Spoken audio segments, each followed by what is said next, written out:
Hello दोस्तों, स्वागत है आपका हमारे YouTube चैनल में। दोस्तों, जैसे आपको थंबनेल पे दिख रहा होगा दोस्तों, आज हम किस टॉपिक पर बात करने वाले हैं। और ये जो हमारा सेशन है दोस्तों, आप लोगों के लिए बहुत ही एक महत्वपूर्ण जानकारी हो सकता है ना।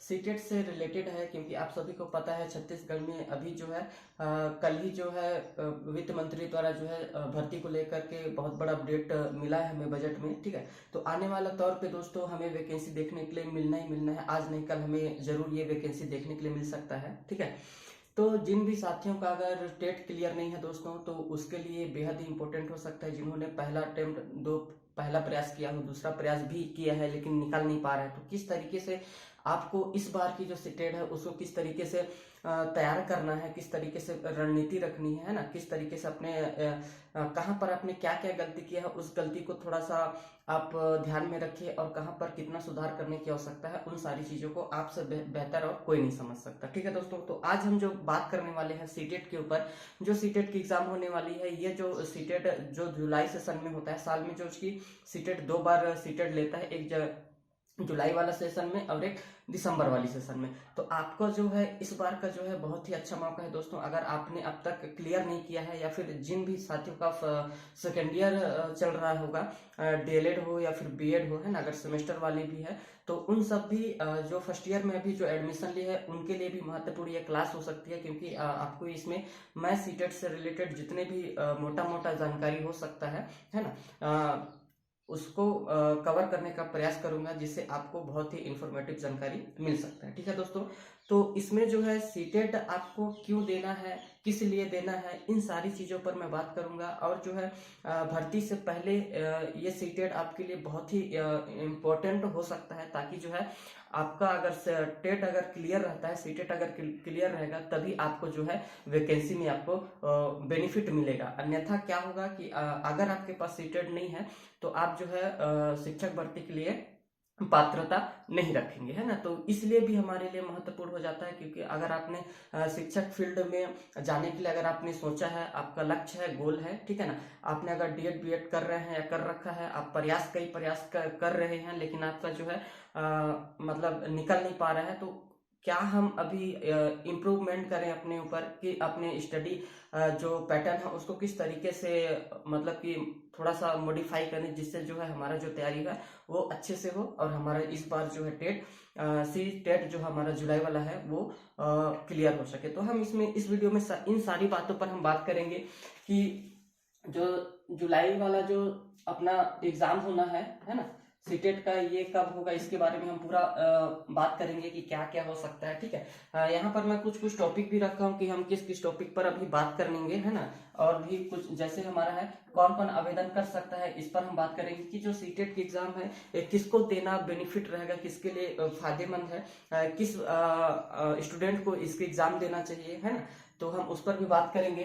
ठीक है, सीटेट का जो पेपर होता है कितने लेवल का होता है, पेपर 1 है, पेपर 2 है। जो फ्रेशर होते हैं उनको समझ में नहीं आता कि पेपर 1 किस लिए होता है और पेपर 2 किस लिए होता है। जैसे इसमें 2 पेपर होगा, पेपर 1 एक होता है, ठीक है, और पेपर 2। तो इस पर ही हम बात करेंगे कि पेपर 1 किसके लिए वर्थ है और पेपर 2 किसके लिए वर्थ है। क्योंकि अभी फिलहाल में ही छत्तीसगढ़ में जो है जो बीएड धारी थे, है ना, वो पेपर 1 क्लियर किए थे, और जो है प्राइमरी वर्ग 3 में जो अभी पोस्टेड थे उनको जो है बाहर निकाल दिया गया है। तो ये सारी मुद्दे पर भी हम बात करेंगे कि किसके लिए वर्थ है और किसके लिए वर्थ नहीं होने वाला है। ठीक है ना, तो आगे चलेंगे। जैसे अगला पॉइंट में सीटेट का सिलेबस क्या होगा, सिलेबस के आपको देने से पहले आपका जो सीटेट एग्जाम आपने दिया है ना, और एक प्रयास दे चुके हैं, 2 प्रयास दे चुके हैं, 3 प्रयास दे चुके हैं, लेकिन फिर भी आपका अगर क्लियर नहीं हो पा रहा है, तो कहीं ना कहीं आप जो है सीटेट का जो पैटर्न है, उसका सिलेबस है, आपको क्या पढ़ना है क्या नहीं पढ़ना है, आपको यही चीज अच्छे से क्लियर नहीं होगा, है ना। मतलब अगर आपको ये सारी चीजें देने से पहले अगर आपको सारी चीजें अगर अच्छे से क्लियर हो कि मेरे को क्या चीज पढ़ना है, क्या सिलेबस होने वाला है, इसका अगर आपको अच्छे से जानकारी होगा, तो मैं ये समझता हूँ कि आपका कितना भी प्रयास हो, आप उस पैटर्न को अगर अच्छे से समझ सकेंगे, समझे रहेंगे, तो आसानी से आप तैयारी करेंगे। और ये मैं मानता हूँ कि अगर आप सिलेबस के अकॉर्डिंग अगर अच्छे से तैयारी की है, तो आपका जो है जो इस बार का टेट है वो क्लियर हो जाएगा। ठीक है, आगे देखेंगे तो सीटेट फॉर्म का फीस कितना होता है, इसको अप्लाई करते हैं तो हमारा फीस कितना लगता है उस पर भी बात करेंगे। फॉर्म कब तक आ सकता है, जो जुलाई सेशन में होने वाला है सीटेट जो जुलाई होगा, इसका फॉर्म कब तक आ सकता है इस पर बात करेंगे। और क्लास आपको कहाँ से करना है, कब से आपको स्टडी करना है, किस तरीके से करना है, ताकि आपका जो है पासिंग नंबर क्या है, इन सारी चीजों पर हम बात करेंगे। तो वीडियो के अंत तक जरूर देखिएगा दोस्तों, ये जो वीडियो है आपके लिए बेहद ही इंपॉर्टेंट हो सकता है ना। जितने भी साथी हैं जिनका टेट निकालना है या फिर नहीं निकला है, तो इस वीडियो को जरूर अंत तक देखिएगा, ताकि आपको जो है इस वीडियो से बहुत सारी ऐसी जानकारी मिलेंगी जो आपने आज तक जो है मिस किया है, जिसकी वजह से जो है आपको टेट निकालने में परेशानी हो रही है। तो मेरा मोटिव है कि मैं उतना जानकारी आपको देने का प्रयास करूंगा जितना मैंने खुद अनुभव किया है और कई सारे टेट एग्जामों को मैंने फेस किया है। ठीक है दोस्तों, तो आगे चलेंगे इसी में। ठीक है, ये हमारा मेन जो इस पर हम बात करेंगे, इसको आपको ध्यान में रखना है, ठीक है ना, कि क्या कैसे करना है। तो मैं सबसे पहले जो शिक्षक भर्ती होता है उससे पहले हमें जो, अगर आपने डीएड या बीएड डिप्लोमा अगर शैक्षणिक उसमें अगर कोई डिग्री या फिर डिप्लोमा ले रखा है ना, तो आपके लिए बहुत ही महत्वपूर्ण होता है। अगर आपने डीएड कर रखा हो या कर रहे हो, या बीएड कर रखा हो या फिर कर रहे हो, तो सबको जो है सीटेट का एग्जाम या सीजीटेट का एग्जाम आपको कंपलसरी देना होता है ना। ये उन्हीं अभ्यर्थियों के लिए वर्थ है, उन्हीं के लिए बेनिफिट होता है जिनके पास डीएड या फिर बीएड का सर्टिफिकेट हो, जिन्होंने इसका डिग्री डिप्लोमा कर रखा हो, उन्हीं के लिए ये पेपर होता है ना। जो सेंट्रल गवर्नमेंट होता है, सीटेट जो होता है ये साल में 2 बार लेता है, और जो राज्य सरकार होता है जिसको हम सीजीटेट बोलते हैं, वो मतलब कभी कभी साल में 2 बार, मतलब 2 साल के बाद 1 बार लेंगे या 3 साल में 1 बार लेंगे, इस तरीके से जो है सीटेट होता है ना। तो उसी को ध्यान में रखेंगे, इसको हम समझेंगे कि मैं इसमें सारा चीज लिखा हूँ कि किसके लिए वर्थ है, किसके लिए नहीं है, किनको देना चाहिए, किनको नहीं देना चाहिए।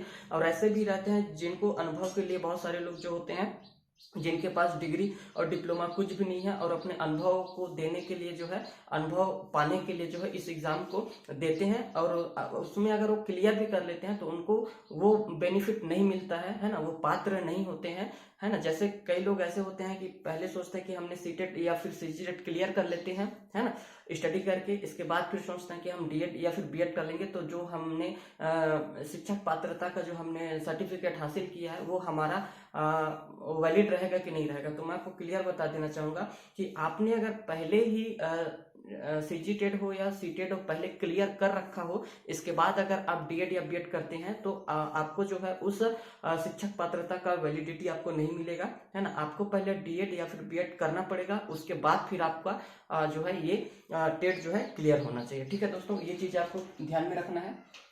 देखेंगे इसी में समझने का थोड़ा सा प्रयास करेंगे। मैंने इसमें सारा चीजें जो है लिख करके रखा हुआ है ताकि मैं आपको आसानी से बता सकूं। ठीक है दोस्तों, चलिए आते हैं, देखिएगा सीटेट, है ना। सीटेट जो होता है, सीटेट जो होता है केंद्रीय शिक्षक पात्रता परीक्षा होता है इसका हिंदी में, सीटेट का, ठीक है ना। तो सीटेट के लिए जो है आवेदन करने के लिए जो उम्मीदवारों को कुछ पात्रता और जो मानदंडों है उसको जो है पूरा करना पड़ता है ना। ये चीज होने चाहिए मापदंड। तो पेपर 1 के लिए अगर हम देखेंगे, है ना, उसमें मैंने बताया था पेपर 1 और पेपर 1 और पेपर 2 दोनों होता है। तो पेपर जो 1 है, पेपर 1 है जो कक्षा 1 से लेकर के 5 तक रहता है। मतलब कई सारे विद्यार्थियों को यही क्लियर नहीं रहता है कि पेपर 1 किस लिए होता है और पेपर 2 किस लिए होता है। तो यहाँ पर ध्यान दीजिएगा, पेपर जो 1 होता है ये प्राइमरी स्कूल के लिए रहता है, जिसमें 1 से 5 तक के आप शिक्षक बनते हैं। और पेपर 2 जो होता है, पेपर 2 जो होता है 6 से 8 तक के क्लास के लिए होता है, जो मिडिल स्कूल होता है, वर्ग 2 के जो शिक्षक बनते हैं उनको दिलाना रहता है। ठीक है, ये चीज क्लियर हो गया, है ना। तो पेपर 1 जो है आपको ध्यान में रखना है कि अगर आप पेपर 1 के लिए एलिजिबल है तो पेपर 1 की तैयारी करिए। पेपर 2 जिस अभ्यर्थी के लिए पात्रता रखते हैं वो अपना, तो पेपर 2 की तैयारी करें। ठीक है, तो आगे हम बात करेंगे, ये दोनों अलग अलग पेपर होता है, आपको ध्यान में रखना है। पेपर 1 जो होता है ये मैंने बता दिया, पेपर 2 जो है ये भी मैंने बता दिया कि अगर आप पेपर 1 की तैयारी करते हैं तो आप सहायक शिक्षक के रूप में प्राइमरी स्कूल के टीचर बनेंगे। ठीक है, और पेपर 2 की अगर तैयारी करते हैं तो आप मिडिल स्कूल के शिक्षक बनेंगे। और इसमें भी क्या है कि किस विद्यार्थी को जो है, किस अभ्यर्थी को जो है पेपर 1 की तैयारी करनी चाहिए और किस अभ्यर्थी को पेपर 2 की तैयारी करनी चाहिए, उस पर भी हम बात करेंगे। ठीक है दोस्तों, आगे चलेंगे। ये चीज क्लियर हो गया कि पेपर 1 और पेपर 2 किस लिए होता है। बहुत सारे ऐसे अभ्यर्थी होते हैं जिनको पता ही नहीं रहता कि पेपर 1 किसके लिए होता है और पेपर 2 किसके लिए होता है, तो ये चीज क्लियर हो गया होगा। ठीक है, आगे चलेंगे।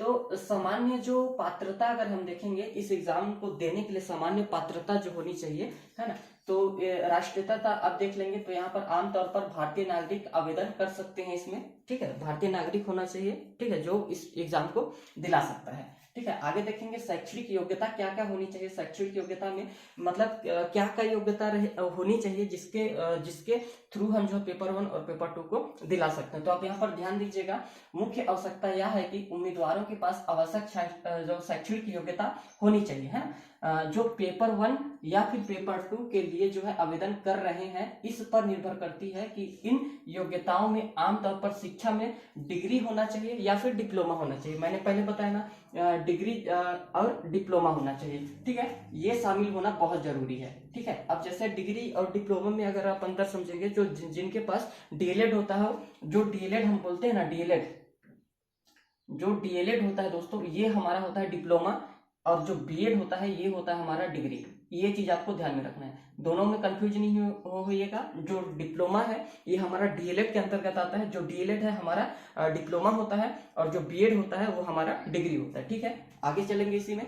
आगे देखिएगा तो यहाँ ध्यान रखना भी यह महत्वपूर्ण हो जाता है कि जो लोग अपने शिक्षक प्रशिक्षण पाठ्यक्रमों में जो अंतिम वर्ष में है वो भी आवेदन कर सकते हैं। ठीक है, अब जिनका मान के चलिए जिसका डीएलएड चल रहा होगा या फिर बीएड चल रहा होगा और उनका लास्ट सेमेस्टर अगर है ना, तो अगर कहने का मतलब है वो अंतिम अपना फर्स्ट ईयर क्लियर कर लिया और सेकेंड ईयर में है, वो भी इस एग्जाम को है दिला सकते हैं। ठीक है, ये चीज आपको ध्यान में रखना है, जिनका अंतिम वर्ष अगर चल रहा होगा, सेमेस्टर भी अगर है, तो इस एग्जाम को दिला सकते हैं। ठीक है, और एनसीटीई मापदंड जो है इनके अनुसार क्या है कि पात्रता जो है मापदंड राष्ट्रीय अध्यापक शिक्षक परिषद एनसीटीई द्वारा निर्धारित मापदंडों के आधार पर होता है। ठीक है दोस्तों, इस चीज को आपको ध्यान में रखना है। ये क्या चीज होता है, अगर इसको ज्यादा जानना होगा तो आप गूगल करके देख सकते हैं, आपको सारी जानकारी इसमें मिल जाएगी। अब देखते हैं कि पेपर 1 के लिए क्या क्या है और पेपर 2 के लिए क्या है। ये चीज बहुत सारे साथियों को कंफ्यूज करता है, ये चीज आपको समझना बहुत जरूरी है कि आपका गोल क्या है, आपको किस पेपर के पे ज्यादा फोकस करना चाहिए, है ना, उसके लिए ये बहुत जरूरी है, आप इसको ध्यान से समझिएगा। ठीक है ना, तो पेपर 1 के लिए हम देखेंगे, है ना, पेपर 1 की अगर हम बात करेंगे तो पेपर इसका मैं सिलेबस भी आगे बताऊंगा कि आपको क्या पेपर 1 में क्या क्या पढ़ना है, पेपर 2 के लिए क्या क्या पढ़ना है, किस तरीके से आपको तैयारी करनी है। दोस्तों इस वीडियो को आप जरूर पूरा देखिएगा और अपने साथियों तक भी जरूर शेयर करिएगा अगर वीडियो अच्छा लगे, और थोड़ा सा भी अगर आपको लगता है कि इस वीडियो से अगर आपको कुछ महत्वपूर्ण अगर जानकारी मिलता है तो हमारे वीडियो को जरूर लाइक करिएगा, और चैनल पे अगर पहली बार आए हैं दोस्तों तो जरूर चैनल को सब्सक्राइब करके रखिएगा, क्योंकि ऐसा ही कंटेंट जो है आपको हमारे चैनल के माध्यम से मिलेगा। ठीक है दोस्तों, तो अब देखते हैं पेपर 1 की जो है कक्षा 1 से लेकर के 5 तक के लिए हम क्या चीज है इसमें, है ना। तो उम्मीदवारों जो है, जो अगला देखेंगे, उम्मीदवार जिन्होंने न्यूनतम प्रतिशत जो है के साथ जो है सीनियर सेकेंडरी जो है कक्षा 12वीं उत्तीर्ण की होगी। ठीक है, और ये भी बता दूं कि इसमें जो है आपका जो है 50% आपका मांगता है। ठीक है ना, 50% मांगता है आपका 12वीं में, और प्रारंभिक शिक्षा में जो है डिप्लोमा, है ना, यहाँ पर प्रारंभिक शिक्षा में जो डिप्लोमा है, जो डीएलएड जिसको हम बोलते हैं या फिर समकक्ष रखते हैं, वे पात्र रहेंगे। ठीक है, मतलब पेपर 1 के लिए क्लियर बता दिया है कि आपको जो है डीएलएड आपके पास होना कंपलसरी है। ठीक है, और आगे अगर देखेंगे तो बैचलर ऑफ एलिमेंट्री एजुकेशन जो है बीएड डिग्री वाले भी पात्र हैं इसमें। ठीक है, इसको मैं बात करूंगा अभी। इसमें ये कई सारे स्टेटों में क्या है कि ये चीज जो सीटेड है उसको जो है पेपर 1 के लिए प्राइमरी के लिए जो है बीएड को जो है इनवैलिड कर दिया गया है। जैसे अभी आपको तत्काल में पता होगा कि कई सारे लगे थे हमारे शिक्षक भाई बहने, है ना, तो उनमें जो थे हमारे जितने साथी लगे थे और जिनके पास पेपर 1 केवल क्लियर था, है ना, और जॉब में आने के बावजूद भी जॉब में वो लोग आ गए थे, पिछले सत्र में जो भर्ती हुआ था उसमें जॉब में थे, उन्होंने पेपर 1 को क्लियर कर रखा था और क्या थे उनके पास, क्या था, तो बीएड था उनके पास, ठीक है, उनके पास बीएड था और वो सब जॉब में थे, ठीक है, और पेपर 1 क्लियर किए हुए थे और प्राइमरी में लगे हुए थे, ठीक है, प्राइमरी स्कूल में लगे हुए थे, प्राइमरी स्कूल में ये लगे हुए थे और इनके बाद जो है इनको जो है निकाल दिया गया है। तो अब आपको ध्यान में रखना है कि जो ये था, है ना, ये किसी किसी स्टेट में जो है अभी भी लागू है और किसी किसी स्टेट में इसको इनवैलिड कर दिया है ना। तो अभी कोर्ट केस के मामले में ये सारा चीज हुआ और अब बीएड को जो है ये जो है प्राइमरी स्कूल के लिए पेपर 1 के लिए, मतलब अगर आप जो है बीएड है तो मैं यही बताना चाहूंगा कि आप पेपर 1 को मत दिलाइएगा दोस्तों, अगर आपका बीएड है तो, नहीं तो आपको फिर दिक्कत होगा, जैसे अभी फिलहाल केस में हुआ है, ठीक है ना। तो आपको इस चीज को ध्यान में रखना है कि अगर आपका बीएड है, बीएड कर रहे हैं तो पेपर 1 में आप बिल्कुल भी फोकस मत करिएगा। अगर मैं आपको बार बार बता रहा हूँ कि अगर आप बीएड कर रहे हैं या कर चुके हैं या फिर आपका लास्ट ईयर चल रहा है, सेकेंड ईयर में है, तो आप जो है पेपर 1 पर बिल्कुल भी ध्यान मत दीजिएगा, इसको आपको देना ही नहीं है, ताकि आप अगर आप दिए रहेंगे तो फिर विवाद में आ जाएंगे, अगर ये चीज निकला रहेगा तो फिर अफसोस आपको ही होगा। इसीलिए मैं बता रहा हूँ कि बीएड जो है, आप अगर आपका बीएड है तो पेपर 1 की तरफ आपको बिल्कुल भी ध्यान नहीं देना है, इसको आप एकदम इग्नोर कर दीजिएगा, क्योंकि ये जो है अभी छत्तीसगढ़ में जो मामला हुआ है ये आगे भी अब कंटिन्यू हो रहेगा ही, मान करके चलिए। तो अगर आपके पास बीएड है तो पेपर 1 की तैयारी आप मत करिएगा, ठीक है दोस्तों, क्लियर हो गया इतना।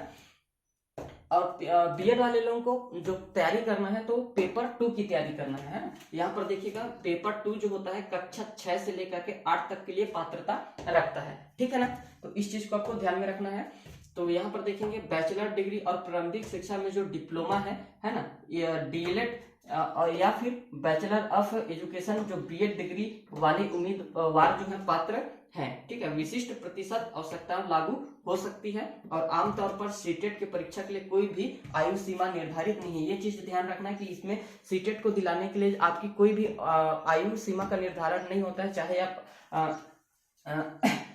चाहे आप 21 साल से हो या फिर आप 50 साल भी अगर तक की अगर हो, है ना, मतलब मान लेते हैं 45 साल तक भी हैं, तो आप जो है इसमें उम्र की कोई भी बाध्यता नहीं है, आप जब चाहे आप इस एग्जाम को दिला सकते हो, ये चीज आपको ध्यान में रखना है। और एक चीज यहाँ पर मैं बता दूं, थोड़ा सा इसको क्लियर कर लेता हूं। अब देखिएगा जो पेपर 1 का है ना, पेपर 1 के लिए पेपर 1 और पेपर 2, पेपर 1 और पेपर 2 के लिए जो डीएलएड वाले होते हैं, है ना, जिनके पास भी डीएलएड की है डिग्री, डीएलएड की डिग्री है, सॉरी डिप्लोमा है जिसके पास डीएलएड का, वो लोग उनके लिए प्लस पॉइंट होता है कि वो पेपर 1 को भी दिला सकता है और पेपर 2 को भी दिला सकता है, ठीक है। इस चीज को आपको ध्यान में रखना है। अगर आप डीएलएड कर रहे हैं या फिर आपका फाइनल ईयर है या कर चुके हैं या फिर आपने अभी तैयारी कर रहे हैं, तो आपको फोकस करना है कि जो डीएलएड वाले हैं ये पेपर जो है फर्स्ट और पेपर 2 दोनों को दिला सकते हैं और दोनों में इनकी जो है, बस एक चीज ध्यान रखना है यहाँ पर कि जो पेपर 2 है आपके पास पहले क्या बोलना चाहिए कि ग्रेजुएशन की डिग्री होनी चाहिए, कॉलेज आपका कंप्लीट होना चाहिए, ठीक है ना। इसमें आपका कॉलेज जो है ये कंप्लीट होनी चाहिए, इस चीज का आपको ध्यान में रखना है। ग्रेजुएशन जो है आपका कंप्लीट होना चाहिए पेपर 2 के लिए, तभी आप पेपर 2 दिला सकते हैं, ठीक है ना। तो ये चीज क्लियर हो गया कि पेपर 2 जो है और पेपर 1 डीएलएड वालों के लिए दोनों दिला सकते हैं, लेकिन बशर्ते ये है कि पेपर 2 वही अभ्यर्थी को देना चाहिए जिनके पास ग्रेजुएशन कंप्लीट हुआ हो, ठीक है दोस्तों। ये चीज वो क्लियर हो गया। इन चीजों को आपको ध्यान में रखना है, बहुत ही जरूरी चीजें हैं ना। देने से पहले आपको, अगर आप एग्जाम को तैयारी कर रहे हैं, दे रहे हैं, तो आपको उस एग्जाम के बारे में अच्छे से जानकारी होना चाहिए कि कहाँ से क्या चीज है, सारी चीजें जो है आपको अच्छे से पहले क्लियर रहना चाहिए, तभी जो है आप इस पेपर को जरूर दिलाइएगा, है ना। आगे देखेंगे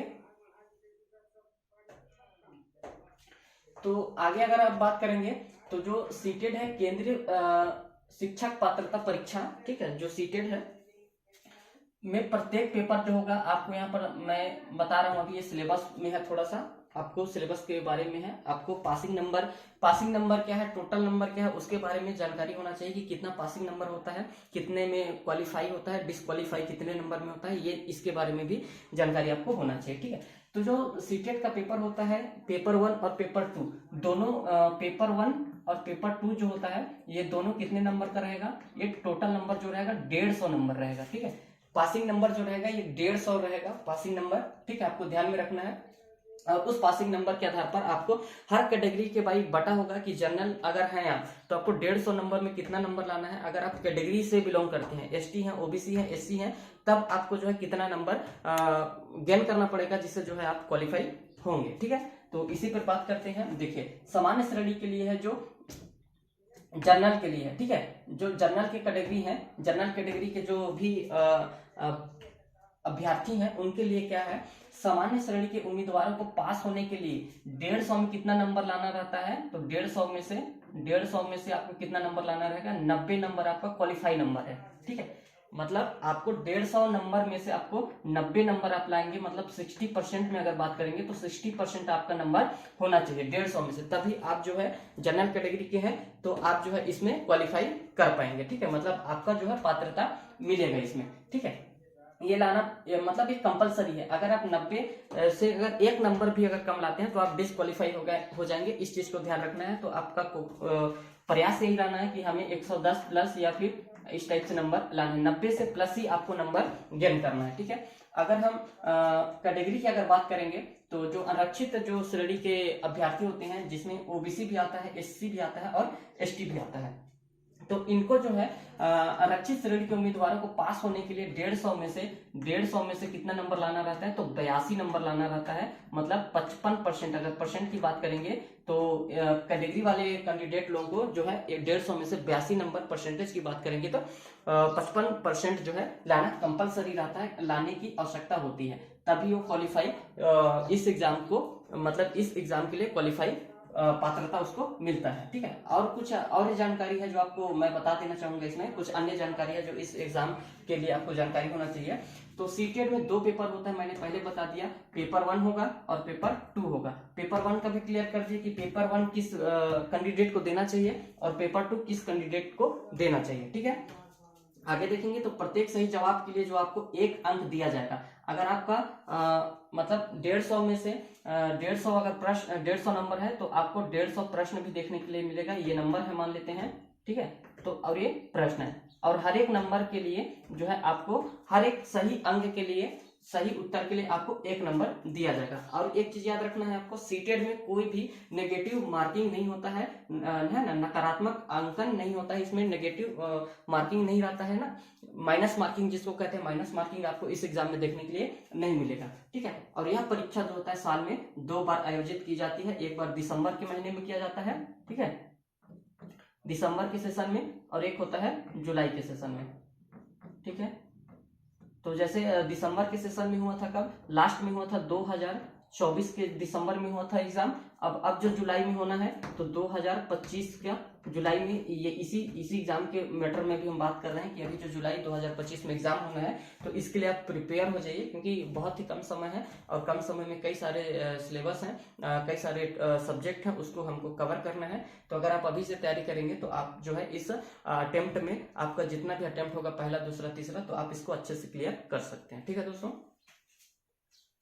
ये सारी चीजें जितना मैं बताने की कोशिश किया हूँ आपको शायद समझ में आ गया होगा। अब बात करते हैं सिलेबस का। अब यहाँ पर आपको अच्छे से और भी समझ में आ जाएगा कि सिलेबस जो है किस तरीके से पैटर्न डिजाइन होता है ना, आपको किस तरीके से तैयारी करना है, सारा चीजें जो है यहाँ पर आपको बेहतर से समझ में आ जाएगा। सिलेबस की अगर बात करेंगे, इसमें मैं संपूर्ण जानकारी देने का प्रयास करूंगा और एक अलग से वीडियो बनाऊंगा मैं, जिसमें आपको किस तरीके से अपने तैयारी का पैटर्न को रखना है, ताकि जो है आप का जो स्कोर है अच्छा गेन कर सकें, ठीक है। और मैं बार बार कहता हूं कि आप अपना समय जितना ज्यादा देंगे किसी भी सब्जेक्ट में, तो उसको जो है और भी आप बेहतर कर सकते हैं, है ना। जहां से स्टडी मटेरियल मिले, किताबों से, है ना, या फिर यूट्यूब ट्यूटोरियल से, कई सारे यूट्यूब ऐसे फेमस चैनल हैं जिनसे आप स्टडी कर सकते हैं, हमारा भी वीडियो देख सकते हैं। और हर एक बुक, हर एक वीडियो, हर एक किसी का चैनल से आपको एक नया सीखने के लिए, कुछ ना कुछ नया सीखने के लिए जरूर मिलता है, ठीक है। तो इसमें हम देखते हैं सिलेबस जो है, सिलेबस किस तरीके से डिजाइन हुआ है, इसको आप समझेंगे।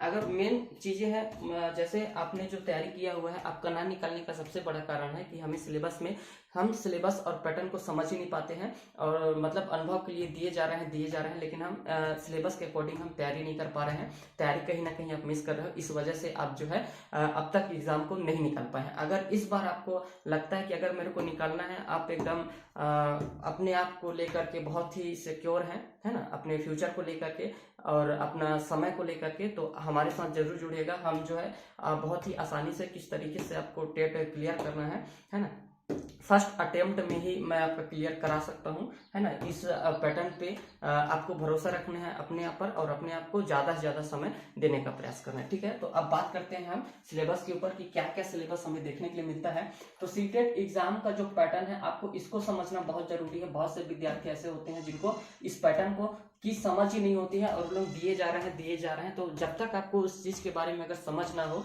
तो आप गिरेंगे जरूर, है ना। मतलब क्लियर तो करेंगे, लेकिन आपको कई समय लगेगा, कई अटेम्प्ट लगेगा, इसके बाद आपको सारी चीजें, गलतियां आप कहाँ कर रहे हो, जब तक आपको गलती को ना समझ में आएगा तब तक आप जो है उसको क्लियर नहीं कर पाएंगे, है ना। तो जो लोगों का जो एक है, जैसे कि अगर हम किसी महान व्यक्तित्व का अगर किताब पढ़ते हैं, है ना, भले हमारी एज अगर 20 साल की है, और उस व्यक्ति का अगर पूरे जीवनी का जो किताब हम पढ़ते हैं, तो उसमें उन्होंने अपने पूरा अनुभव, पूरे जीवन काल का जितना भी जिया है, उसमें उस किताब में सारा चीज जो अपना अनुभव, सारा चीज जो अपने जीवन के बारे में अगर लिखा हुआ है, तो आप भले अगर 20 साल के हैं, उस किताब को अगर पढ़ लेते हैं, तो आप उस व्यक्ति के 40 साल के अनुभव को आप 20 साल में ही आप उसको जान लेते हैं, समझ जाते हैं, है ना। वही चीज है कि अगर आपने सिलेबस को अच्छे से नहीं जाना है, नहीं समझा है, तो आप गिरेंगे, फिर उठेंगे, फिर इसके बाद आपको सफलता मिलेगी। अगर आपने पहले से एनालाइज कर लिया है, अगर लोगों की जो है जीवनी को अगर आपने पहले से समझ लिया है, तो आपको कहीं पर गिरने से पहले आपको मतलब रास्ता कई सारा मिलेगा, है ना। तो उसी का है, आपको पैटर्न अच्छे से समझना है कि इस पैटर्न में क्या क्या होता है, क्या क्या हमें टॉपिक में पढ़ना होता है, क्या कितना नंबर का होता है, इन सारी चीजों को हम इसमें बात करते हैं।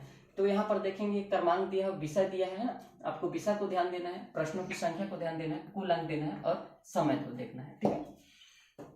दोनों एग्जाम के लिए आपको जो है ना 150 मिनट आपको समय मिलेगा, ठीक है। दोनों एग्जाम, चाहे आप पेपर 1 की दिला रहे हो या पेपर 2 का, समय आपको दोनों में बराबर मिलेगा। अब पेपर 1 और पेपर 2 में कोई खास अंतर नहीं है, बस थोड़ा सा अंतर ये होता है कि जो अदर सब्जेक्ट वाले होते हैं, साइंस ग्रुप का अलग होता है, और जो अदर सब्जेक्ट के हैं जैसे आर्ट वगैरह वाले हैं, तो उनके लिए थोड़ा सा अलग हो जाता है, ठीक है। अब यहाँ पर देखेंगे बाल विकास एवं शिक्षण शास्त्र, यहाँ पर देख पा रहे होंगे पेपर 1 में, पेपर 1 के लिए जो है बाल विकास बहुत इंपॉर्टेंट है ना, क्योंकि यही 30 नंबर अपने आप पर, हर कुछ 30 नंबर का है। मैं इसको डिटेल में बात करूंगा। 30 नंबर का आपका बाल विकास आता है। अब इस बाल विकास में आपको क्या क्या पढ़ना है, किन टॉपिकों को कवर करना है, यही हमें पता नहीं रहता है। हम बस पढ़े जा रहे हैं, क्या आएगा क्या नहीं आएगा ये हमें जानकारी होता ही नहीं है ना। हम कहीं से इंफॉर्मेशन ही नहीं कलेक्ट करते हैं, और पढ़े जा रहे हैं, जब एग्जाम में जाते हैं तो यही चीज हमसे गलती होता है, ठीक है। तो उन चीजों पर भी मैं बात करूंगा। वीडियो थोड़ा सा लंबा होगा दोस्तों, इसमें पूरा डिटेल के साथ बात करूंगा कि आपको क्या क्या जो बाल विकास है इसमें आपको पढ़ना क्या है, इन सारी चीजों के बारे में मैं आगे बात करूंगा। गणित आएगा आपका 30 नंबर का, ठीक है, और इसके भी 30 प्रश्न रहेंगे, ठीक है। भाषा, अब भाषा जो होता है, भाषा 1 और भाषा 2, इस पर भी मैं बात करूंगा, ये दोनों है क्या चीज। बहुत सारे लोग जो फॉर्म भरने के टाइम पे भी इसमें बहुत बड़ी गलती करते हैं कि भाषा 1 क्या होता है, भाषा 2 क्या होता है। तो आपको फॉर्म भरने से पहले आपको एनालिसिस करना है, कई सारे सोर्सों से आपको जानकारी इकट्ठा करना है, इसके बाद फिर आप फॉर्म फिल करिए। अब जैसे पेपर 1 है ना, पेपर 1 में आप कौन सी भाषा लें, और पेपर 2 में कौन सी भाषा लें। तो पेपर 2 के लिए दोस्तों जो 22 भाषाएं पूरे भारत में जो इसके साइड में दिया रहता है, जो 22 भाषा में से कोई एक भाषा को आप चूज कर सकते हैं, जिसमें आपका हिंदी, उर्दू, फारसी, बंगाली, ये कई सारे मतलब मराठी, गुजराती, ये सारी भाषाएं रहती हैं। और अगर मान लेते हैं यहाँ पर एक भाषा में अगर हम हिंदी हमारा अगर है, तो मैं यहाँ अगर हिंदी लेता हूँ, और सेकंड भाषा में मान लीजिए अगर आप जैसे कि गुजराती हैं, तो आप यहाँ गुजराती ले सकते हैं, ठीक है, ठीक। अगर आप मराठी हैं तो मराठी सेलेक्ट कर सकते हैं, अगर आप बंगाली हैं तो बंगाली सेलेक्ट कर सकते हैं, संस्कृत अगर संस्कृत है तो आप संस्कृत ले सकते हैं, ठीक है। अगर आप अंग्रेजी है तो नॉर्मली अंग्रेजी ले लीजिए, ठीक है। मतलब भाषा एक में जो आपने चूज कर लिया, भाषा एक अगर आपका अंग्रेजी प्रायोरिटी है तो आपका सेकंड में आप हिंदी ले सकते हैं, संस्कृत, गुजराती, मराठी, कुछ भी इस तरीके से जो है यहाँ पर सिलेक्शन किया जाता है, ठीक है। तो एक मान लेते हैं नॉर्मली हिंदी लेते हैं ज्यादातर लोग, और दूसरा लेते हैं इंग्लिश। तो आपको भाषा में विशेष ध्यान देना है फॉर्म अप्लाई करते समय, और उस जिस तरीके से आप अगर आपने बनाया हुआ अपना पढ़ने का तरीका, उसी सब्जेक्ट को, अगर आप संस्कृत की तैयारी कर रहे हैं पेपर सेकंड के लिए, अगर आप संस्कृत का तैयारी कर रहे हैं और वहां पर अगर फॉर्म फिल कर देते हैं इंग्लिश, तो पूरा गड़बड़ हो जाएगा। अगर आप तैयारी कर रहे हैं इंग्लिश का और स्टडी कर रहे हैं संस्कृत का, तो वहां पर पूरा आपका पूरा गड़बड़ हो जाएगा। तो इस चीज का आपको विशेष ध्यान रखना है, ठीक है। तो भाषा एक जो है ये भी 30 नंबर का आता है, और भाषा 2 भी है, ये भी 30 नंबर का आता है, ठीक है। आगे देखेंगे पर्यावरण अध्ययन, तो पर्यावरण अध्ययन भी 30 नंबर का आता है। और इन सभी चीजों को अगर मिला दिया जाए, है ना, 5 सेक्टर बना हुआ है, 30 का ये, 30 का ये, 30 का ये, 30 का ये और 30 का ये, है ना। हर सब्जेक्ट जो अपने आपके लिए महत्वपूर्ण है, 30-30 नंबर है। अगर ये चीज आ रहा है तो टोटल जो है नंबर हमारा 150 हो गया, और प्रश्नों की संख्या भी सेम रहेगी, तो प्रश्नों की संख्या भी हमारा 150 हो गया। इस पर मैंने पहले बात किया, और इसमें कोई भी नेगेटिव मार्किंग नहीं होता है, माइनस मार्किंग का एग्जाम ये नहीं होता है, ठीक है दोस्तों। आगे बात करेंगे, सेम चीज है इसमें भी, पेपर 2 के लिए भी सेम चीजें हैं। यहाँ पर देखेंगे तो बाल विकास और शिक्षण शास्त्र जो है, बाल विकास और शिक्षण शास्त्र, ये भी 30 नंबर का पेपर 2 के लिए भी पूछा जाएगा। प्रश्नों की संख्या भी 30 रहेगी। भाषा 1, भाषा 2, यहाँ पर भी हिंदी अंग्रेजी आप देख सकते हो, ठीक है, या फिर संस्कृत भी देख सकते हो, ठीक है। ये दोनों भाषाएं भी 30 नंबर की आ गई, है ना, 30-30 नंबर की आ गई।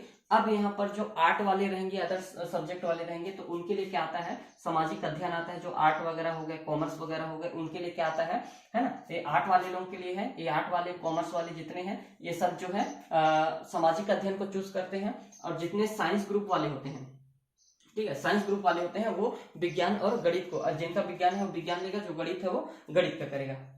दोनों, मतलब साइंस गणित का हो या विज्ञान का हो, इन दोनों सब्जेक्ट को लेना पड़ता है, इससे प्रश्न बनेगा। अब इसमें अगर देखेंगे तो अगर जो सामाजिक विज्ञान वाला कर लेता है, तो सामाजिक विज्ञान के जो 60 नंबर आपको देखने को मिलेगा। सामाजिक विज्ञान जो सब्जेक्ट लेता है ना, SHD जिसको बोलते हैं, तो उसको 60 नंबर देखने के लिए मिलेगा। और इसका जो भी, मतलब जो विज्ञान और गणित का जो चूज करेगा, जो साइंस ग्रुप से है, उसको भी ये 60 नंबर यहाँ से देखने के लिए मिलेगा। ये चीज क्लियर हो गया। अगर सामाजिक विज्ञान का लेते हैं, है ना, सामाजिक अगर अध्ययन लेते हैं, तो इसका 60 नंबर इसको देखने के लिए मिलेगा, आर्ट वाले ग्रुप के लिए। और जो साइंस ग्रुप का है उसके लिए भी 60 नंबर ये देखने के लिए मिलेगा। तो अगर आप नंबर का काउंट करेंगे तो 60 तो यही हो गया, 60, है ना। और 60 में अगर हम 90 जोड़ेंगे, ये 30 नंबर का ये, 30 नंबर का ये, 30 नंबर का ये, और ये 60 नंबर ये, तो टोटल कितना हो गया हमारा, 150 नंबर यहाँ पर हमारा हो जाता है, ठीक है दोस्तों। और टाइमिंग तो उतना ही रहेगा दोनों का, है ना। तो इस चीज को समझना आपके लिए बहुत जरूरी है कि बहुत सारे यहाँ पर भी सेकंड पेपर में भी गलती करते हैं, जिनको लेना रहता है जो साइंस ग्रुप का है, और अगर वो SST का डाल दिया तो पूरा पेपर उसका बर्बाद।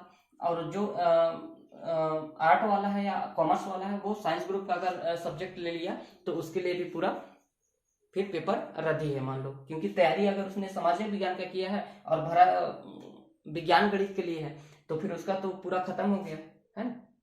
और वैसे ही इस तरीके से आपको सारा चीज जो है अपने आप को पहले एनालाइज करिए, पहले क्लियर रहिए। इसके बाद जब फॉर्म जब अप्लाई करेंगे, तो इस चीज को आप विशेष रूप से ध्यान रखिएगा कि मैं किस सब्जेक्ट से हूं, तो मेरे को कौन सा सब्जेक्ट लेना है। तो ये बात हो गई पूरे सिलेबस की। अब आपको इस सिलेबस में क्या क्या स्टडी करना है, क्या क्या पॉइंटें हैं, जैसे बाल विकास शिक्षण शास्त्र में आपको क्या पढ़ना है, गणित में आपको क्या कौन से टॉपिक को कवर करना है, ठीक है। और भाषा में आपको हिंदी में क्या क्या पढ़ना है, अंग्रेजी में अगर आप अंग्रेजी लेते हैं तो अंग्रेजी में आपको क्या क्या पढ़ना है, पर्यावरण है तो पर्यावरण में आपको क्या क्या पढ़ना है। इन चीजों को आपको विशेष ध्यान रखना है, और तैयारी यहीं से पैटर्न को ही समझते हुए, आराम से एनालिसिस करते हुए आपको चलना है, ताकि आपसे गलती कहीं पर भी ना हो, और आप जो फर्स्ट अटेम्प्ट में ही इस बार जो है आपका क्लियर हो सके, ठीक है दोस्तों। आगे चलेंगे इसी पर, है ना। आगे देख लेते हैं, सिलेबस की बात करते हैं। तो हम सिलेबस में जो हमने बाल विकास एवं शिक्षण शास्त्र, ये जो है दोनों दोनों का सिलेबस पेपर 1 और पेपर 2 के लिए सेम रहता है दोस्तों। आपको इसमें कहीं भी कंफ्यूज नहीं होना है, बस टॉपिक आपको ध्यान में रखना है। इस टॉपिक का आप स्क्रीनशॉट भी ले सकते हैं। बेहद जरूरी है आपको किन किन टॉपिकों पर कितना फोकस करना है, क्या क्या पढ़ना है, ये सारी चीजें मैं लिख करके आपको देने का प्रयास कर रहा हूँ। कि बहुत सारे ऐसे अभ्यर्थी होते हैं जिनको बाल विकास शिक्षण शास्त्र मतलब ले आए, लूसेंट का बुक ले आए, या फिर जिस भी स्टेट से आप जहाँ वहाँ का लोकल मार्केट में जो बुकें मिलती हैं उस बुक को ले आए, पढ़ रहे हैं, लेकिन क्या पढ़ रहे हैं उनको खुद को पता नहीं है, तो कहाँ से क्लियर होगा? मतलब कौन सा टॉपिक एग्जैक्ट कहाँ से क्वेश्चन बनेगा, ये चीज उनको क्लियर ही नहीं हो पाता है। इसीलिए अब तक जो है कई सारे अभ्यर्थियों का जो है ये एग्जाम निकाल नहीं पा रहे हैं। और मैं ये बता दूं दोस्तों, सीटेट जैसा एग्जाम इतना इजी एग्जाम होता है कि इसको निकालना, अगर आप इसका पैटर्न को समझ के पढ़ने का पैटर्न को समझ के अपना थोड़ा सा इंप्रूवमेंट करेंगे तो आपका चाहे जितना भी प्रयास होगा इस प्रयास में आप जरूर निकाल लेंगे। अगर आप हमारे साथ जुड़ते हैं, हमारे वीडियो को वॉच करते हैं, सारी चीजें जो है समय समय पर मैं सारी चीजें गाइडलाइन करते रहूंगा, ठीक है। तो आपको किस तरीके से करना है, अगर आपको निकालना है वास्तविकता में, अगर आप जो है अपने करियर को लेकर के फोकस हैं, है ना, और जॉब को लेकर के सीरियस हैं, तो आप जरूर हमारे चैनल के साथ जुड़िएगा। मैं इन सब जितना भी बाल विकास और शिक्षण शास्त्र का टॉपिक है, मैं इन सभी का जो है एक एक सेशन जो सारा चीज जो है बना करके अपने यूट्यूब चैनल पे अपलोड किया हूँ। आप जाइए, उस पर प्लेलिस्ट बना हुआ है, उसमें जाएंगे तो आपको सारा चीज देखने के लिए मिल जाएगा। मैं किसी का प्रमोट भी नहीं करूंगा दोस्तों, आप मेरा ही देखिए, कहीं से भी पढ़िए। पढ़ना आपको है, जॉब आपको लेना है, जॉब मतलब आपका करियर आपको सेट करना है, तो आपको मेरा कहना यह है कि आप जहां से भी पढ़िए, लेकिन बस अपने आप को समय दीजिए, है ना। किताब से पढ़िए, जहां से भी आपको, यूट्यूब हो गया, कोई सोशल मीडिया प्लेटफॉर्म हो गए, ऐप हो गए, जहां से आपको मटेरियल मिलता है आप वहां से कलेक्ट करिए, वहां से स्टडी करिए, ठीक है। लेकिन इतना है कि आप जहां से जो भी पढ़ेंगे, आपको हर एक वीडियो, हर एक किताब, हर एक चीजें, हर एक चैनल आपको एक नया टॉपिक, उसी टॉपिक में हर एक चीज एक नया नया जानकारी आपको देखने के लिए मिलेगा, ठीक है ना। और इसके लिए दोस्तों कोई भी आपको कोर्सेज परचेज भी नहीं करना है, आपको कई सारे ट्यूटोरियल आपको फ्री में मिलते हैं। इसके लिए आपको ज्यादा एक्स्ट्रा मतलब ऐसा नहीं है कि आप कोर्स ले लिए तो आपका क्लियर हो जाएगा, ये भी जरूरी नहीं होता, क्योंकि कोर्स में उनको क्या है, सेल करना रहता है। तो आप कोर्स के चक्कर में ना रहें कि मैं यहाँ से कर लूँ, वहां से कर लूँ, ये कोर्स परचेज कर लूँ, है ना। तो आप इस चीज को विशेष ध्यान रखिएगा, ठीक है। तो बात करते हैं इसमें, आपको ऑथेंटिक और सही जानकारी अगर मिले और सही गाइडलाइन मिले तो बिना कोर्सेस परचेस किए भी आप इस एग्जाम को, बहुत ही आसान है दोस्तों। मैंने इसको 2-3 बार दिलाया है और 2-3 बार भी मैंने इसको हर बार क्लियर किया है। अब बस इसका पैटर्न आप समझ जाएं और अपने जो पढ़ाई का तरीका है उसको आप थोड़ा सा अगर चेंज कर देते हैं, थोड़ा सा इंप्रूवमेंट करेंगे और ऐसे ऐसे जानकारी एकत्रित करिए जिससे आपको जो है बेहतर जानकारी मिलता रहे, तो आप आसानी से इस एग्जाम को जो है क्लियर कर पाएंगे, ठीक है दोस्तों। तो बात करते हैं इस पे कि क्या क्या हमें बाल विकास एवं शिक्षण शास्त्र में देखना है ना। तो ये जो सिलेबस है दोस्तों 1 से 5 के लिए है, ठीक ना, 1 से 5 के लिए है। और ये जो मैंने नंबर की अगर बात किया था तो मैंने पहले बता दिया था, ये 30 नंबर का जो है आपको पूछा जाता है ना। तो यहाँ पर देखेंगे बाल विकास और शिक्षण शास्त्र, बाल विकास में हमें क्या क्या पढ़ना रहेगा। तो एक टॉपिक है दोस्तों, इन सारी टॉपिकों को आपको कवर करना है। इसका फायदा ये होता है कि जो सीटेट का जो सिलेबस होता है, जो पैटर्न होता है, उससे बाहर कुछ भी नहीं पूछता है वो, ठीक है। आपको बस इस चीज को ध्यान रखना है। जैसे हम दूसरे एग्जाम का अगर तैयारी करते हैं तो क्या पूछेगा, मतलब हमें भी क्लियर नहीं रहता है, कहाँ से क्वेश्चन बनेगा, कौन सा टॉपिक को मैं पढ़ के जाऊँ एग्जाम में, ये चीज हमें क्लियर नहीं रहता है। लेकिन सीटेट जैसे एग्जाम में ये बहुत ही आसान एग्जाम है दोस्तों। इसके बाद से आपका असली जो सफर शुरू होता है उस पर बहुत ही ज्यादा एफर्ट लगता है। सीटेट एक मतलब एक आपको आधार देता है कि आप उसके लिए पात्रता रखते हो, तो उस हिसाब से एग्जाम पैटर्न डिजाइन करता है, उस हिसाब से क्वेश्चन बनता है ना। और जब भर्ती वाला रहता है तो उसमें आउट ऑफ सिलेबस क्वेश्चन आता है, लेकिन इसमें जो है, जैसे हमने 10वीं की एग्जाम दिए होंगे, कॉलेजों के एग्जाम दिए होंगे, बोर्डों का एग्जाम दिए होंगे ना, तो उसमें किताब रहता है, उस किताब के अंदर से ही जो भी क्वेश्चन आता है, आप ये मान करके चलिए सीटेट का भी वही सिलेबस है, वही किताब है ना। जैसे आपने 10वीं 12वीं के बोर्ड एग्जाम में तैयारी किया था और उस किताब से आपको एक भी क्वेश्चन बाहर देखने के लिए नहीं आता है, उसी तरीके से सीटेट एग्जाम होता है। इसमें जो पैटर्न दिया हुआ है, जो टॉपिक दिया है, उस टॉपिक से बाहर आपका कुछ भी मतलब एग्जाम में क्वेश्चन नहीं बनेगा। तो इस बात को आपको विशेष रूप से ध्यान रखना है ना, ताकि जो है भटके ना इधर उधर, मतलब जो भटकते हैं, इसको देख रहे हैं, उसको देख रहे हैं, इस किताब को पढ़ रहे हैं, उस किताब को पढ़ रहे हैं, और किताबों में बहुत सारा चीजें जो है मतलब कई सारा गलतियां भी उसमें दिया रहता है, तो आप इस चीज से जरूर बचिएगा, ठीक है ना। अब यहाँ पर देखेंगे विकास, पहला है हमारा पॉइंट है विकास की अवधारणा और सीखने के संबंध में, सीखने के साथ संबंध, ये हमारा पहला टॉपिक है। इससे हमारा जो है आपको मैं अभी बस सिलेबस का जानकारी दे रहा हूँ दोस्तों, फिर आपको पढ़ना कैसे है ये टॉपिक है, आपको समझ में आ जाएगा कि क्या क्या टॉपिक हमें पढ़ना है। लेकिन मैं एक और वीडियो बनाऊंगा उसमें आपको पढ़ना कैसे है, क्या चीजें इंक्लूड करनी है, कहाँ कहाँ से हमें पढ़ना चाहिए, वो सारी चीजों में बाद में बताऊंगा, क्योंकि वीडियो का लेंथ ज्यादा हो जाएगा। सिलेबस के बारे में पूरा पॉइंट मेरे को बताना है, इसलिए मैं इसका वीडियो अलग से बताऊंगा कि आपको इन सिलेबस, अभी आप सिलेबस को ध्यान में रखिएगा, है ना, किन किन पॉइंटों को हमें पढ़ना है, फिर आपको पढ़ने का मैं तरीका बताऊंगा कि आपको कैसे पढ़ना है ना। तो आपका जो है तैयारी प्रॉपर तरीके से होगा। तो आप देखिएगा लास्ट में, अगर आप अभी अगर हमारे साथ जुड़ते हैं और मैं सारा चीज जो समय समय पर गाइड करते रहूंगा, तो आप जब एग्जाम देने के बाद देखिएगा तो आपका रिजल्ट कितना पॉजिटिव और कितना पॉजिटिव रहता है, ठीक है ना। तो देखेंगे बच्चों, अगला पॉइंट है हमारा बच्चों के विकास के सिद्धांत। बच्चों के विकास के सिद्धांत है अगला टॉपिक है। देखेंगे अनुवंशिकता और पर्यावरण का प्रभाव पूछा जाएगा, इससे प्रश्न आएंगे। समाजीकरण प्रक्रिया, सामाजिक दुनिया और बच्चों और बच्चे, शिक्षक, माता पिता और साथी, इन टॉपिकों से प्रश्न पूछा जाएगा। जीन पियाजे, कोहलरबर्ग और वाइगोस्की निर्माण और अवलोकना, इससे प्रश्न पूछा जाता है। बाल केंद्रित और प्रगतिशील शिक्षक की अवधारणा क्या होती है, ये टॉपिक है। इंटेलिजेंस से निर्माण, महत्वपूर्ण परिक्षेप, ये इससे प्रश्न बनेगा। बहुआयामी, खुफिया, भाषा और विचार, सामाजिक विकास, मूल्यांकन, सतत और व्यापक, समावेशी शिक्षक, विशेष आवश्यकता वाले बच्चे, शिक्षण व उनकी विधियां, अधिगम व उनके सिद्धांत, अभिप्रेरणा, अनुभूति और भावनाएं, सीखने में योगदान देने के कारक, व्यक्तिगत और पर्यावरणीय कारक जो है, बच्चों में सीखने की वैकल्पिक अवधारणाएं, और एक समस्या समाधानकर्ता और एक वैज्ञानिक अन्वेषक, ठीक है। RTE, NEP और NCF, इसके बारे में भी ये पूछा जाएगा। तो ये मेन टॉपिक है। ये जो टॉपिक है दोस्तों, इस टॉपिक से ही आपको बाल विकास व शिक्षण शास्त्र से क्वेश्चन बनेगा। इससे बाहर एक भी प्रश्न आपको, आप प्रीवियस ईयर उठा लीजिए, आज से 2011 से उठा करके देख लीजिए सिलेबस से, अगर आपको एक भी बाहर अगर क्वेश्चन देखने के लिए मिलेगा तो जरूर कमेंट करके बताइएगा कि हमें ये प्रश्न जो है सिलेबस से, आउट ऑफ सिलेबस हमें देखने के लिए मिला था, ठीक है दोस्तों।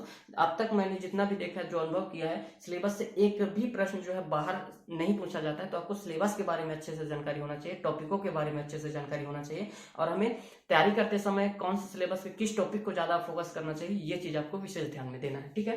तो ये हो गया हमारा सिलेबस, इतना पॉइंटे हैं। अब इसमें मान के चलिए 1 2 3 4 5 6 7 8 9 10 11 12 13 14 15 16 17 18 19 20 30 जो हमारे पास टॉपिक है, और 30 नंबर है। 30 टॉपिक है, 30 नंबर है, और हर एक टॉपिक से 1 नंबर आपको देखने के लिए मिलेगा ही मिलेगा, ठीक है। तो 30 टॉपिक है दोस्तों। अब बहुत ही आसान से टॉपिक है, इसको आप बहुत ही आसानी, कम समय में, बहुत अच्छा प्रयास से, अपने प्रयास से, अपने मेहनत से इसको जल्दी ही अचीव कर सकते हैं, ठीक है।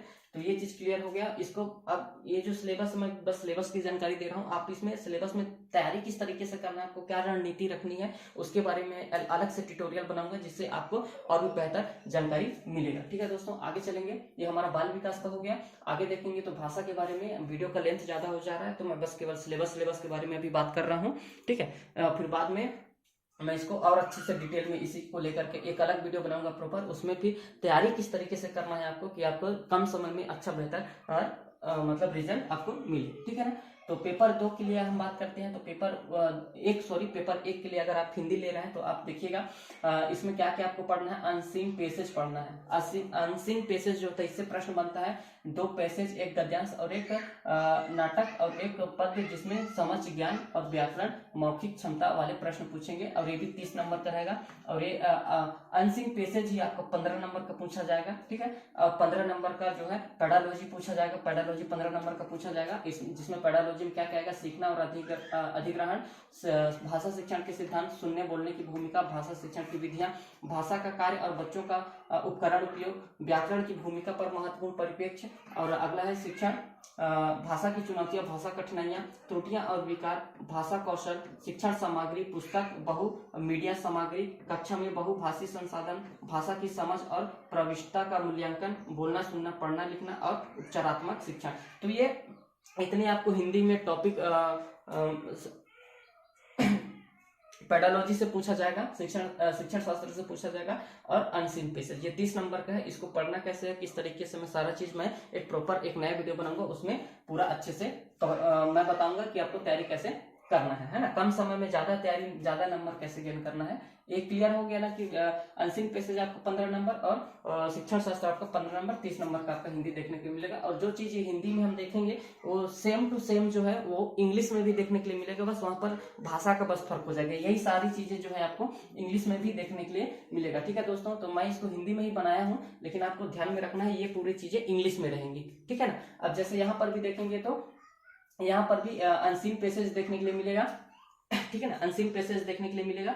और उसमें आपको क्या देखने को मिलेगा, 15 नंबर का जो रहेगा, ये 15 नंबर का रहेगा। इंग्लिश की बात कर रहा हूँ, है ना। तो कॉम्प्रीहेंशन, ग्रामर, वर्बल एबिलिटी के सवालों के साथ 2 अनसीन पेसेज मिलेंगे। ठीक है, 2 अनसीन पेसेज मिलेंगे जिसमें विवेकशील या साहित्यकार या फिर कथावाचक या वैज्ञानिक से रिलेटेड रहेंगे। ये सारी चीजें इंग्लिश में रहेंगी, यहाँ मैं हिंदी में बता रहा हूँ, वो सारी चीजें इंग्लिश में रहेंगी। ठीक है ना। और इंग्लिश में आपको अधिग्रहण देखने को मिलेगा, अधिगम मिलेगा, अधिग्रहण मिलेगा, शिक्षण मिलेगा, शिक्षण की विधियां मिलेगी, सुनने बोलने की भूमिका मिलेगी, उपकरण व उनका उपयोग मिलेगा, भाषा अधिगम का क्रम मिलेगा, भाषा त्रुटि, भाषा विकार, भाषा संवाद, भाषा कौशल, शिक्षण सामग्री, भाषा समझ व मूल्यांकन, सशक्त या व्यापक मूल्यांकन, उपचारात्मक शिक्षण। जो हमने हिंदी में जो हमने देखा है वही सब सेम टू सेम जो चीज है डायरेक्ट उठ करके इंग्लिश में भी पूछा जाएगा। बस फर्क इतना हो जाएगा कि जो हमने हिंदी में पढ़ा हुआ है वही चीज हमें इंग्लिश में हो जाता है वो। ठीक है, तो ये चीज आपको ध्यान में रखना है, मतलब एक की तैयारी करो, आपका सेकंड ऑटोमेटिक तैयारी हो जाता है। ठीक है,